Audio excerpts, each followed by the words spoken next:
Hi, this is Scott Garibay, and today I'm going to be talking about PAX Unplugged in Philadelphia, 2017, the convention.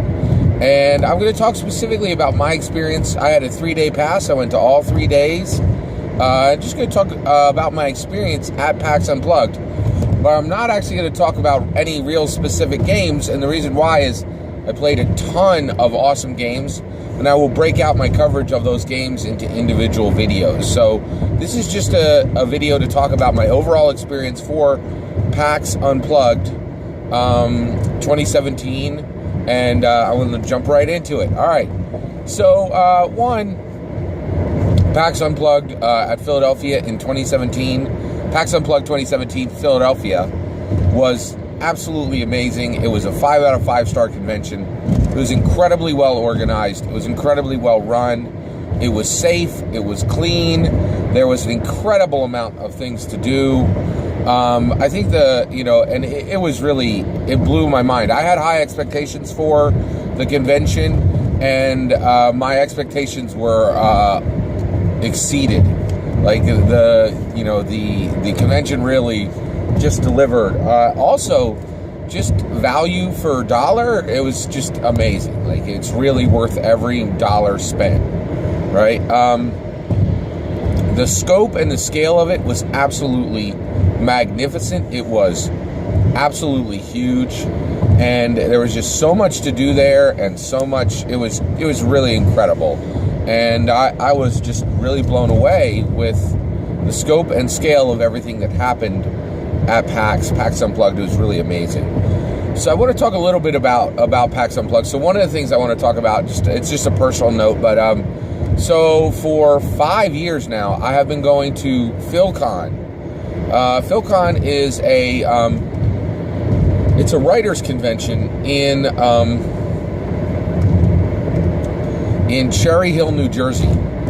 And it is held, it's actually put on by the Philadelphia Science Fiction Club, and actually it's specifically for writers. It has a robust anime track that's building in it, and they are really, that is a convention with about 300 to 500 people. It's relatively small.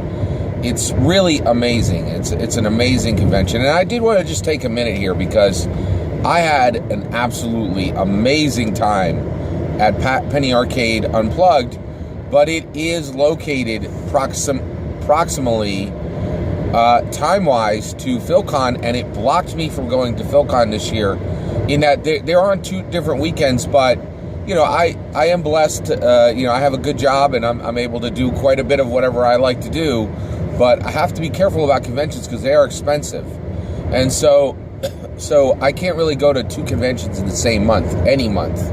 It's just it's not financially responsible, so I don't. And so Penny Arcade Unplugged is so good that I think I may have went to my last PhilCon last year. So I knowingly did not go to PhilCon this year, and instead chose to go to Penny Arcade Unplugged, PAX Unplugged. By the way, PAX is Penny Arcade Expo, and they are a video game site that does video game humor commentary, and they have a web comic. They're incredibly good at what they do, and they've really kind of carved out a niche in video games. And Penny Arcade has made PAX Unplugged their convention for everything that is not video games. It's all tabletop role-playing games and board games, so RPGs and board games. Okay. All right, so, but I really feel that I may have seen my last PhilCon, which makes me very sad because it is an incredibly robust, wonderful community of people at PhilCon.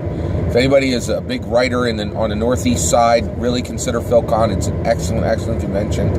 But I love board games, and to have a Penny. By the way, if you are close to a PAX convention, if you are, within 1 or 2 states, you really might want to consider going to a Penny Arcade convention, any PAX convention. And the reason why is they're just so incredibly well run, so well organized, and there's so much value for your dollar that if you are located close to them, you should really consider going, especially if you don't need to get a hotel, which we didn't for Philadelphia because I live close to Philadelphia, and it was really fantastic. We were just so blessed to have this amazing convention right in our backyard. So thanks for letting me talk a little bit for a minute about PhilCon. I definitely am going to miss that convention if they continue to have PAX Unplugged in Philadelphia. All right, so let me talk a little bit about PAX Unplugged. So I really think it's just fantastic that the Penny Arcade guys are doing this. Jerry Hulkins and Mike Krahulik. To my knowledge, I saw Jerry Hulkins multiple times. I actually got a picture, of Jerry Hulkins in the background. That looked kind of like a stealth picture, me and Jerry Hulkins, and I think he's a really great guy. I'm not sure Mike Krahulik was there because I didn't see him the whole time. So, but that's okay. Like they don't have to be. Those guys work hard. I get that they can't be at every convention because they're doing a lot of conventions now. But it was really nice. I was really nice that I actually saw him walking around the convention. He was really active and just really. It was amazing. It was a great convention. So I want to talk a little bit about how I spent my time. So let's talk about Friday, Saturday, and Sunday. So so I had a 3-day pass, and I went on Friday, and I did take the day off from work, and that's a big deal for me. Like, it was totally worth taking the day off from work. They started at 10 a.m. on Friday, and there was stuff to do the moment you got in there all the way through. Now, Friday, I spent that entire day on tabletop role-playing games, okay? Now, I arrived at the convention with a game in mind that I wanted to run, and zero players, right? And the reason why was I want to run this weird setting with this weird rule system. And the reason why I did that is I was leveraging the fact that we were at Penny Arcade. We were at the Penny Arcade Expo Unplugged convention. I'm like, if I can run this weird game I want to run, it's got to be here, right? So I get in, and this was a first year I think this is the first year for PAX Unplugged.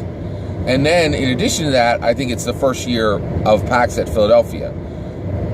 There were minor hiccups in the convention at a couple points, but overall, almost flawless. The execution was so good. All right, so I arrived, and I spent the first 2 hours just trying to get this game on the schedule. And I know you can arrive, or you can think about it months ahead of time and get it on the schedule. And I hadn't done that, right? And the reason why is I've been working on 2 large personal projects recently, so I just didn't have time to do that. And also, those personal projects has blocked me from doing a lot of game mastering recently. One nice thing is I'm game mastering tonight, and I did game master at Penny Arcade, which is great. But I really wanted to run this game. So I spent about 2 hours trying to get this thing on the schedule. So I was able to get it on the schedule.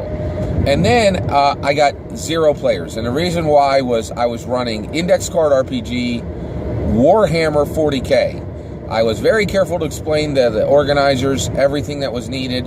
And I made sure not to put minis required, right? Well, after I left, the organizers wrote minis required, which shut down every single player because they're like, I'm not going to play a war game. I can do that upstairs. Now, that's totally on me because I'm trying to run this. I wanted to run Warhammer 40K narrative, not without miniatures, using Index Card RPG. That is a tall order, right? So that didn't go, right? But I was still determined to get this game run.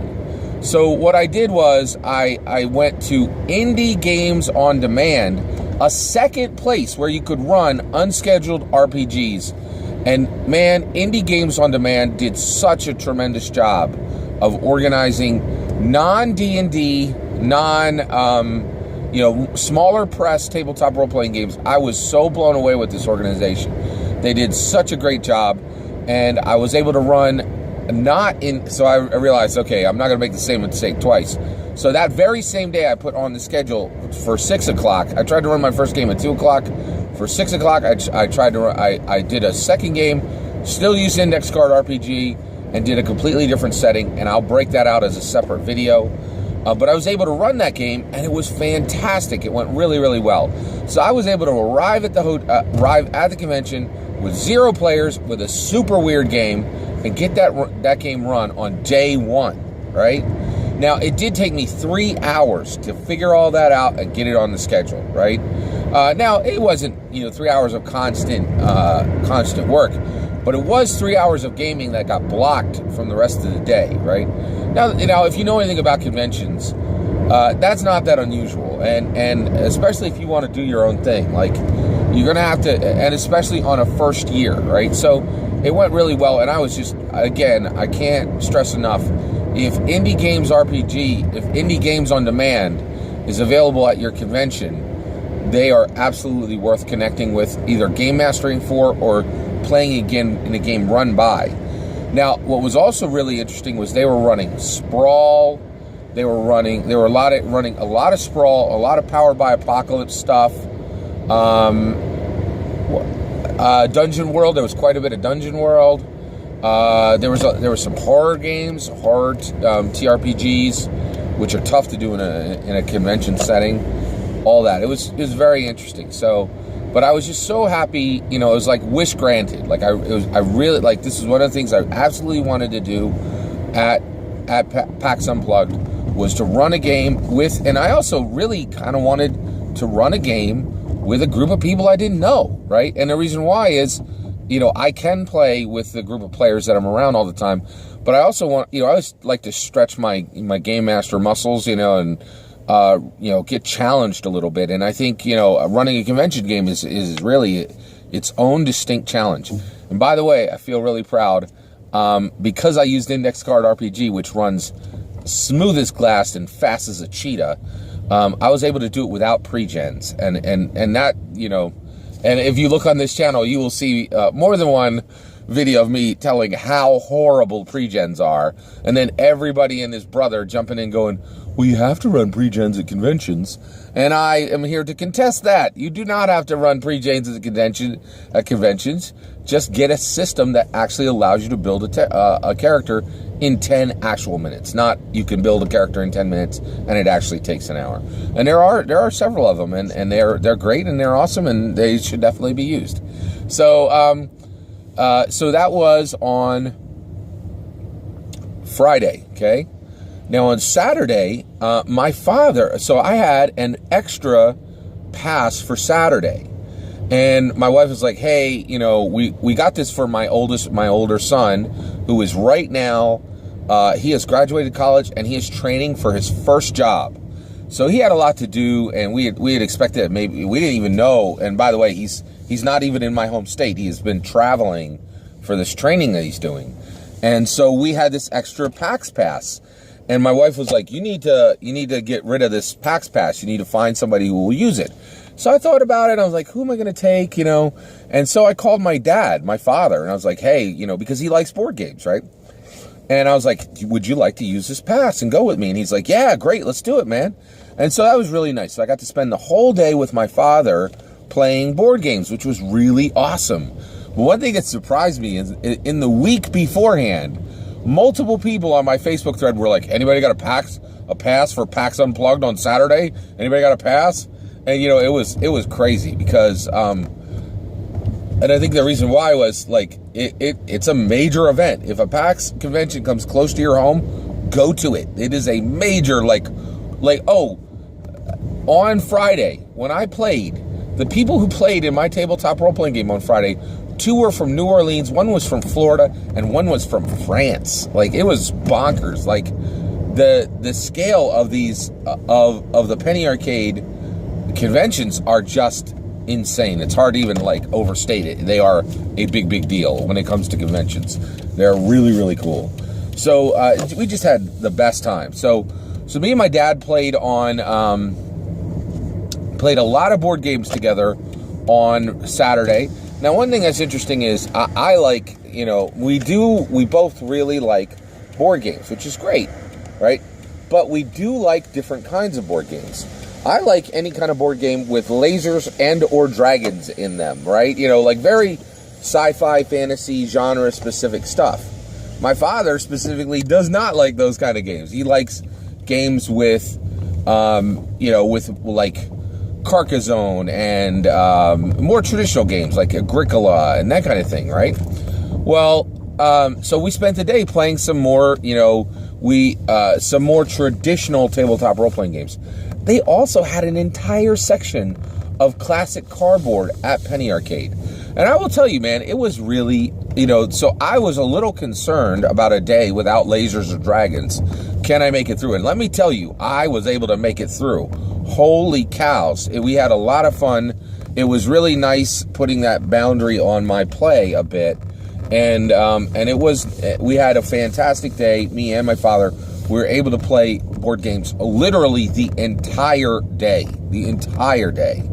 And it was really nice. We took one break to go over the Reading Terminal Market. By the way, if you're ever in Philadelphia for any convention, right, go to the Reading Terminal Market to eat. That's the only place you should go to eat. It's really, now, just so you're aware, when you're in a convention, you're going to pay a lot of money for mediocre food.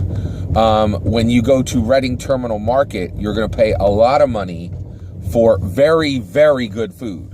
So, and it's just a better deal, and it's right across the street. So, just a local tip there. And so it was really, we really had a great day. Sunday was a kid's day, so I went with my wife and I went with my two kids. And they call it a kids' day because it is a day where they have, what do they have specifically? It's a day where they have cheap tickets for kids, right?